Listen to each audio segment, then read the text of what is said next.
मैं गीतकार पिंटू चौहान बिहार में कोसी नदी द्वारा आए हुए बाढ़ से संबंधित मैं ये सॉन्ग गाने जा रहा हूँ, जिसमें मैं अपने बिहार के सीएम नीतीश कुमार से अपील कर रहा हूँ कि हमारे बिहार में अगर कोई लोग बाढ़ में फंसे हुए हैं, उसको सुरक्षापूर्वक उचित स्थान पर पहुंचाया जाए।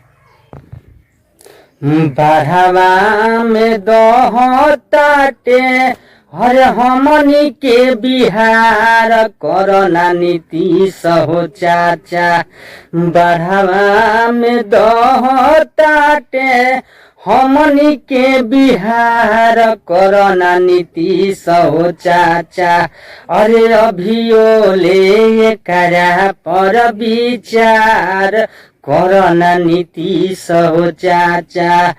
अभियो ले करा पर विचार कोरोना नीतीश हो चाचा।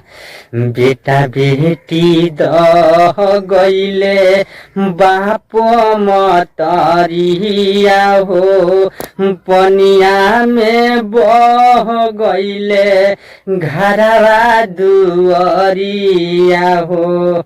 बेटा बेटी बह गईले बाप मतरिया हो, पनिया में दही गईले घरवा दुआरिया हो।